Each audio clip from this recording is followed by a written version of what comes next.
I posted something to my social media recently, and it sparked some good conversation, and it's something my husband Winston and I think about a lot, so I figured we'd unpack it a little bit more here on this channel. Now, before we jump in, make sure to like, subscribe, and share this episode with a friend. All right, here's the clip. Hits the fan, are we going to be okay?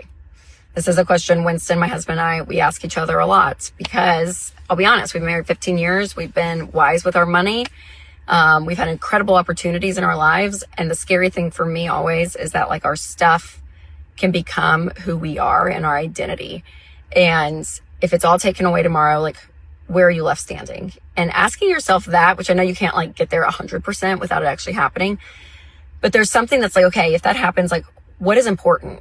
And I keep realizing time and time again, I don't know if it's because my kids are getting older or what, but relationships in your life, like if you have kids, with your spouse, with friends, neighbors, people in your community, your family, like all of that, like that's the stuff that outlasts. And I want to put effort and time and intentionality into those things because at the end of our life, what is left standing? And to sound cheesy, that is love, right? Like the people in your life, like that is what brings such richness and such value. So stuff is not bad, but if it's all taken away tomorrow, who would you be?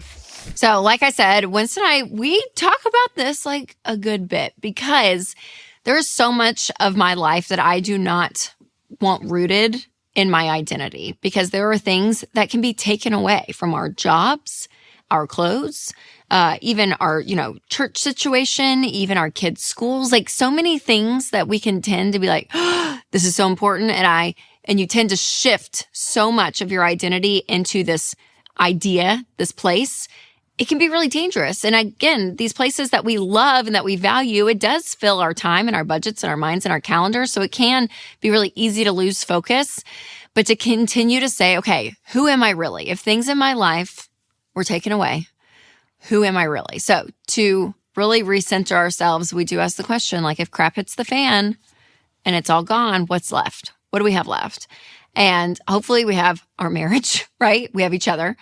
Our family, like our kids, extended family, our parents and siblings and in-laws that we love, our friendships, the people in our life that we walk life with, our faith, knowing who we are in God.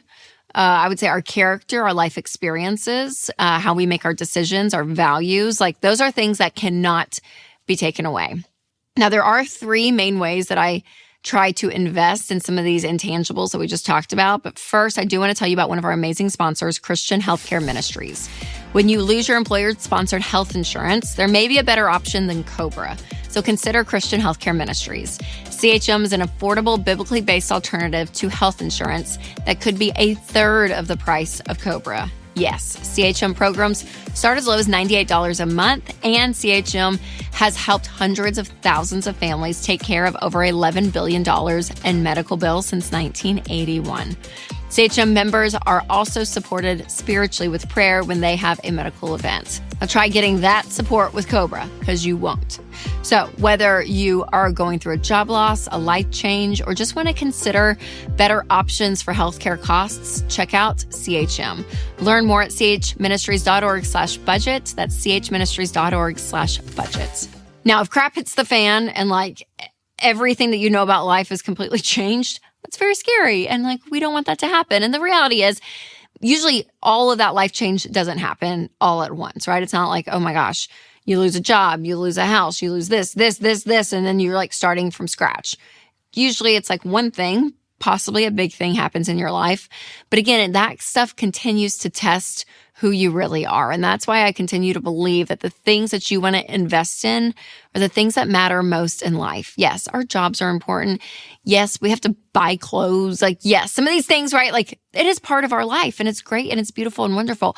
But when it becomes a part of who we are, it gets in that dangerous territory. So here are 3 things that you can invest in that are going to last no matter what. Number 1, I'm going to say is a higher purpose. There's something about having this sense that there is things out there in life that are so much bigger than you. And for me, that's like where my spirituality comes in. That's where my relationship with God really comes into play, because if I am worshiping something so much bigger than me that cannot be taken away, there is value and security in that for me. And the longer I have been in relationship with God, things have changed, things have shifted. I've learned, I've grown for sure. But there's something so steady for me, this like steadfastness that is so healthy, because all these other things like in the world, they're going to change and things are going to happen. But when you have something so consistent that is bigger than you, I think it really does ground you and center you. Also, I would say be more generous. Like there is something about when it comes to managing your money, it's great because we want peace in our lives. We want control over our money. But a part of doing that is so that you can live generously and no one can take that spirit from you. So if crap hits the fan and you have nothing else, there is something that is built through a generous life that will stay with you forever. And so living life with an open hand with your money, with your time, with your conversation, your energy, all of that, there's something amazing about that. That is so invaluable. So focusing time and energy around generosity, I think has a huge play in who we are. If you have not done a budget, EveryDollar is one of the best budgeting tools out there, and giving is part of that rhythm. Like we literally have that at the very top of your budget to be practicing, and it really pushes people, because I always say be giving regardless of where you are financially. Give a little until you can give a lot, but keeping that muscle built is so huge for you as a person. And lastly, I would say relationships are invaluable. You know, there is something to be said that I think people can be successful in life. I think people can build wealth. I think people could start a business and do great and be successful in some areas. But relationships, they're hard. Like they are hard to be successful in. I was watching this clip on Instagram and some guy was like, you know, people can be great and like be successful in business, but to have a parent whose adult kids actually want to hang out with them, that's success. Like that's real. Like when you're on your deathbed, let's be honest, we're all not going to be like, man, I wish I had like $5,000 more in my 401k. You know, no, you're like thinking about the people around you and the life that you live. So there is something about relationships that make life so rich and so beautiful and so wonderful, but it takes time. It takes intentionality, but those relationships is what sticks with you through thick and thin. So the stuff of this world can be taken from you, but the relationships in your life, that's your family, your friendships, relationship with your kids. I mean, like all of that, like there's something so intangible that's so beautiful about that. Now, again, I don't want crap to hit the fan for you and you lose everything, but going back to that groundedness of like, where's my identity? Where is my happiness and my joy really planted? It's something I think we all need to be thinking about. But regardless of what season you are in with money, how you handle money is going to affect everything. And there's something about our natural tendencies when it comes to money that's really important to know and understand. So if you want to hear more about that, make sure to check out this video, what your 7 money tendencies say about you. And if you're listening on podcast, I'll put a link in the description. All right, you guys, remember to take control of your money and create a life you love.